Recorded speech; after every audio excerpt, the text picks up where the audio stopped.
ప్రపంచంలో అగ్రరాజ్యాలైనటువంటి అమెరికా, రష్యాలు గత 6 దశాబ్దాలుగా 6 యుద్ధాలు చేసినాయి. వారు చిన్న దేశాల మీదకి దాడి చేసి ఆ దేశాలను వశపరుచుకోవాలని చాలా ప్రయత్నాలు చేసినాయి.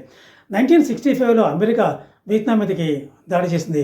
10 సంవత్సరాలు యుద్ధం చేసిన తర్వాత ఆ దేశం నుండి 58,000 మంది అమెరికన్ సోల్జర్స్ని పోగొట్టుకొని ఆ దేశం నుండి పలాయనం చేయవలసి వచ్చింది. 1979లో సోవియట్ యూనియన్ ఆఫ్ఘనిస్తాన్ మీదకి దాడి చేసి 10 సంవత్సరాల తర్వాత ఆ దేశం నుండి కూడా 28,000 మంది సోవియట్ యూనియన్ సోల్జర్స్ని పోగొట్టుకొని ఆ దేశం 1989లో మళ్ళీ తిరిగి వెళ్ళిపోవాల్సి వచ్చింది.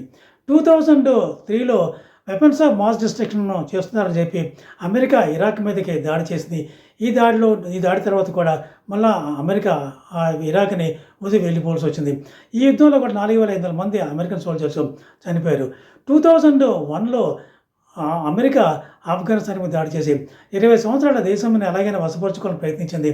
21లో ఆ దేశము ఆఫ్ఘనిస్తాన్ నుండి అమెరికన్ సైనికులు పారిపోయే చిత్రాలు మనం చాలా చూసాం. 2022లో రష్యా యుక్రెయిన్ మీదకి దాడి చేసి ఆ యుద్ధం ఇంకా కొనసాగుతూనే ఉంది. గత 4 సంవత్సరాలకి యుద్ధం చేస్తున్నా కూడా యుక్రెయిన్ ఎక్కడో కూడా రష్యాకి వశమవ్వలేదు. అలాగే ఈ యుద్ధంలో 4 లక్షల మంది రష్యన్ సోల్జర్స్ని రష్యా పోగొట్టుకుంది. రెండవ ప్రపంచ యుద్ధం తర్వాత ఎంతమంది రష్యన్ సైనికులు పోగొట్టుకోవడం ఇదే మొదటిసారి. 2026 ఫిబ్రవరి 28 నుండి అమెరికా ఇరాన్ మీద దాడి చేస్తూనే ఉంది. ఇరాను ఎదురుదాడి కూడా తిరిగి చేస్తున్నది. ఈ 6 యుద్ధాలు కూడా అగ్రరాజ్యాలుగా గుణపాఠంగా వాళ్ళు భావించవలసిన అవసరం ఉంటుంది. ఈ ప్రస్తుతం యుగము ఇంపీరియలిజం యుగం కాదు. ఈ చిన్న దేశాలైనా కూడా అగ్రరాజ్యాలను నిలవరించగలిగినాయి.